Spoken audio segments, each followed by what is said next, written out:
Assalamualaikum warahmatullahi wabarakatuh.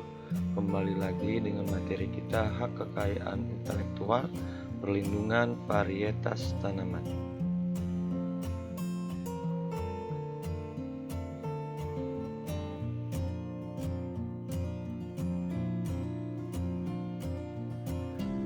Nah, berikut adalah prosedur permohonan hak PPT.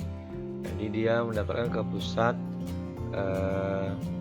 perlindungan pada tanaman di website yang sebelumnya tadi pernah kita lihat.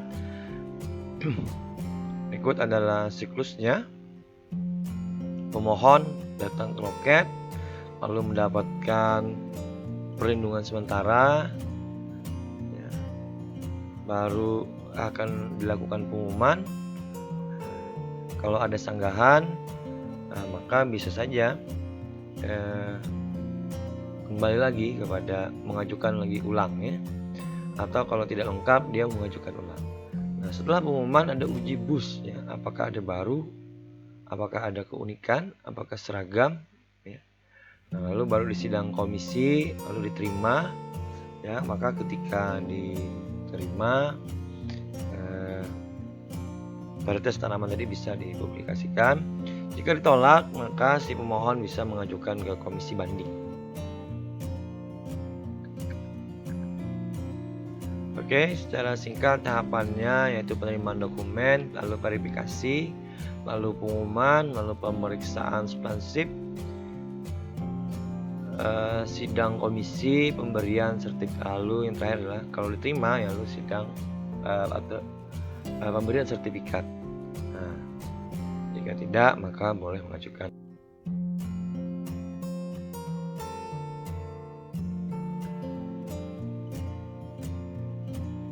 Oke, ini adalah hasil pengujian, ya, jagung. Tabel karakteristiknya, ini nama jagung ada Bima 1, ya, ada biji, ada, apakah ada perbedaan?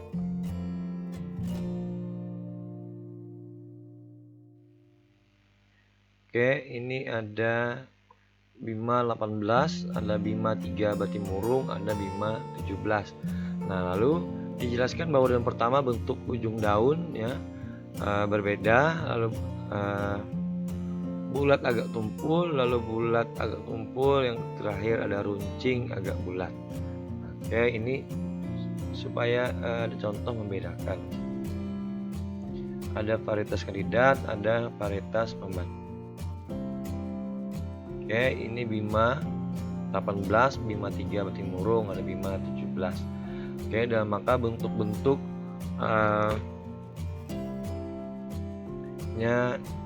perbedaannya bisa dilihat pada tabel seperti ini, ya. Ini jagung yang tadi kita lihat, tongkolnya warna utama permukaan biji ada orange dengan orange kuning, ada beda, ya. Maka Bima 18 berbeda dengan Bima 17 indeks kesimpulan. Ini beberapa berita mengenai perlindungan varietas tanaman, yaitu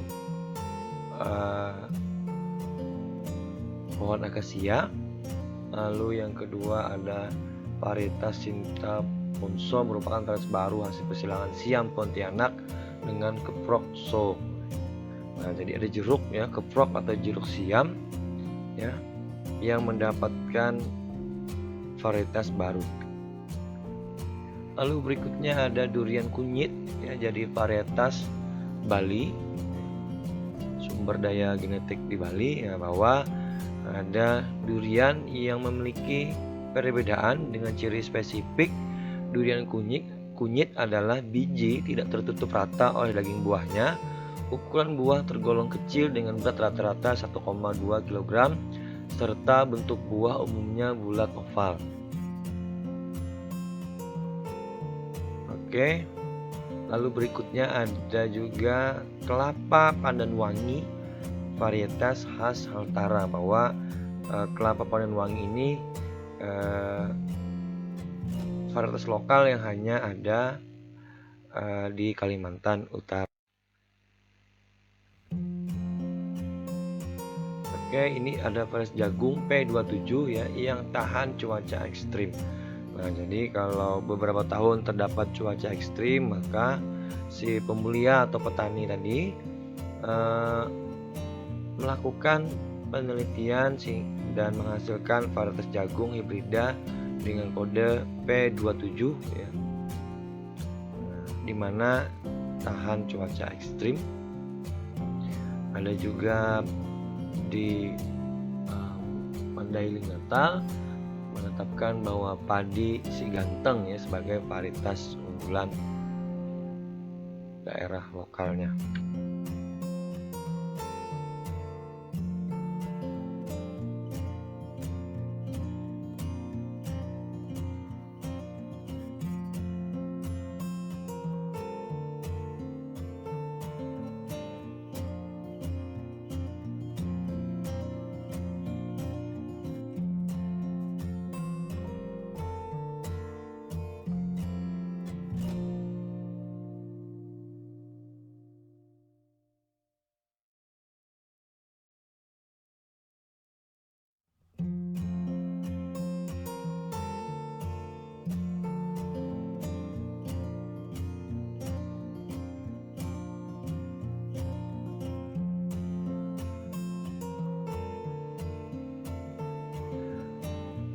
Hak PVT dapat beralih atau dialihkan yang pertama karena pewarisan, lalu hibah, wasiat, atau perjanjian dalam bentuk akta notaris, sebab lain yang dibenarkan oleh undang-undang. Jadi perjanjian di sini bukan perjanjian bawah tangan ya, tapi dia diharuskan ya perjanjian dalam bentuk akta notaris.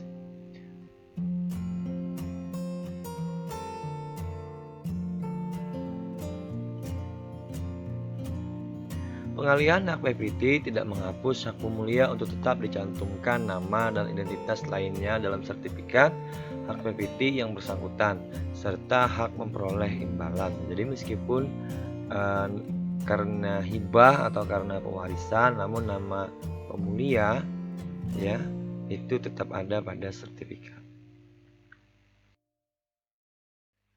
Hak PVT berakhir karena yang pertama jangka waktunya berakhir atau telah habis, yang kedua karena pembatalan, yang ketiga karena pencabutan. Jadi berkas yang mohonkan tadi dicabut, pembatalan tadi karena ada baik pembatalan sendiri atau karena pembatalan oleh gugatan perdata. Nah, izin yang diberikan oleh pemegang hak pelindungan varietas tanaman kepada orang atau badan hukum lain untuk menggunakan seluruh atau sebagian hak PVT. Nah, jadi pada PVT juga bisa diberikan lisensi ya,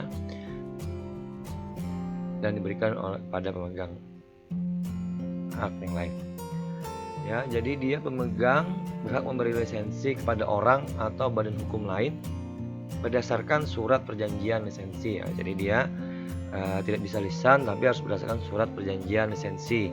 Perjanjian lisensi wajib ditetapkan ke kantor PVT, lalu membayar pencatatan lisensi Rp1.000.000. Ruang lingkup lisensi dituangkan dalam perjanjian lisensi, bagaimana jenis hak, jangka waktu, wilayah, dan sebagainya. Berikut jenis tanaman, nama varietas, dan pemegang hak PVT seperti halnya jenis tanamannya ubi jalar ya. Nah, nama varietasnya Awa CHY1. Nah, ini pemegangnya Unpad. Ada padi dengan nama varietas Infago. Nah, pemegangnya Universitas Sudirman atau UNSUD. Nah, ada juga cabai Universitas Bengkulu. Oke, ini beberapa nama varietas dan nama pemegang hak PVT-nya. Baik, terima kasih telah menyimak materi pelindungan varietas tanaman. Mohon maaf apabila ada kekurangan kata. Silahkan yang mau bertanya, silahkan bisa mengirim email atau komen di bawah ini. Sekali lagi terima kasih. Assalamualaikum warahmatullahi wabarakatuh.